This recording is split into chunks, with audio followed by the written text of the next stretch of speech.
Hello everyone, આજે ફરીથી હું એક મારી નવી રેસીપી લઈને તમારી સાથે આવી ગઈ છું. તો આજે આપણે બનાવીશું દહીં ડુંગળીનું શાક. તો આ શાક છે એ બાજરાના રોટલા સાથે, ભાખરી સાથે કે ચોળીને ખાવાની બહુ જ મજા આવે છે. શિયાળામાં આવું ગરમ ગરમ તીખું શાક મળી જાય અને સાથે બાજરાનો રોટલો અને છાશ, તો બીજું કંઈ જ ના જોઈએ. તો બની પણ ફટાફટ જાય છે. તો શરૂઆતમાં એના માટે આપણે એક કઢાઈની અંદર તેલ ગરમ લીધું છે. 2 મોટા ચમચા જેટલું આપણે તેલ લીધું છે અને તેલ સરસ ગરમ થાય એટલે એની અંદર અડધી ચમચી રાઈ અને અડધી ચમચી જીરું, ત્યાર પછી છાટા ના ઉડે એટલા માટે 5 ચમચી જેટલી હળદર લીધી છે અને મેં આની અંદર 10-12 કળી જેટલી લસણની આ રીતે ખાંડીને લીધી છે. લસણનો આની અંદર ટેસ્ટ બહુ સરસ લાગશે. ત્યાર પછી 2 મીડિયમ સાઇઝની ડુંગળીને આ રીતે ઊભી સમારીને લઈ લીધી છે. તમને આવી ઊભી ના સમારવી હોય તો નાના બારીક પણ ચોપ કરી શકો છો. અને હવે આને તેલમાં થોડીવાર માટે સાતળવાની છે. ડુંગળી છે એની કચાશ દૂર થાય ત્યાં સુધી એને આપણે તેલમાં સાતળીશું. અત્યારે આપણે ડુંગળીના ભાગનું મીઠું એડ કરી દઈએ.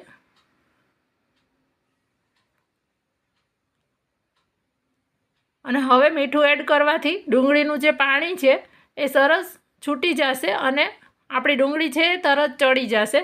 આને બહુ વાર ચડવા નથી દેવાની. ઢાંકીને જસ્ટ 2 થી 3 મિનિટ જેવું ચડશે એટલે આપણી ડુંગળી છે એ ચડી જશે. તમે જોઈ શકો છો કે ડુંગળી સરસ આપણી સોફ્ટ થઈ ગઈ છે.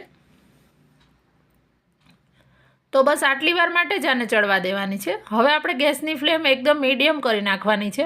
અને આ મેં ઘરનું જે મોડું દહીં આવે છે એ લીધું છે. દહીં અત્યારે એ ધ્યાન રાખવાનું કે જરાય ખાટું ના હોવું જોઈએ ને મેં અત્યારે 1 કપ જેટલું દહીં લીધું છે. અને હવે દહીંની અંદર જ આપણે મસાલા કરવાના છે.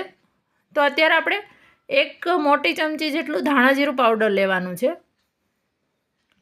ત્યાર પછી આપણે આની અંદર 1 ચમચી એટલે કે તમને તીખાશ ગમે એ પ્રમાણે લાલ મરચું પાવડર લેવાનું છે અને આને સરસ હવે મિક્સ કરી નાખવાનું છે.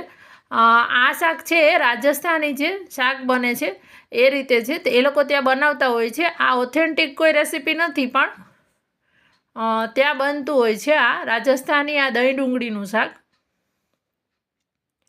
હવે આ જે મિશ્રણ આપણે દહીંવાળું તૈયાર કર્યું મસાલા સાથે એને આની અંદર લઈ લેવાનું છે અને એને સતત હલાવતું રહેવાનું છે. ગેસની ફ્લેમ અત્યારે મીડિયમ રાખવાની છે કે જેથી દહીં આપણું છે એ ફાટી ના જાય. આ રીતે સરસ મિક્સ કરી દેવાનું છે. આ શાક બનતા જરાય વાર નથી લાગતી. અને તમે જોઈ શકો છો કે સરસ આમાં ઉભરો પણ આવી ગયો છે. આ શાક આ રીતનું જ હોય છે, લિક્વિડી.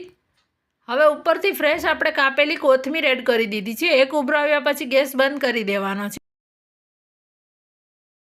વિડીયો ગમ્યો હોય તો એક લાઈક જરૂરથી કરી દેજો અને મને તમારા રિવ્યૂઝ છે એ કોમેન્ટમાં લખવાનું ના ભૂલતા. અને ચેનલને હજી સુધી જો સબસ્ક્રાઈબ ના કરી હોય તો સબસ્ક્રાઈબ પણ કરી દેજો અને બાજુમાં જે બેલ આઇકોન છે એને પ્રેસ કરી દેજો કે જેથી નવા વિડીયોની નોટિફિકેશન તમને સૌથી પહેલાં મળી જાય. Thank you.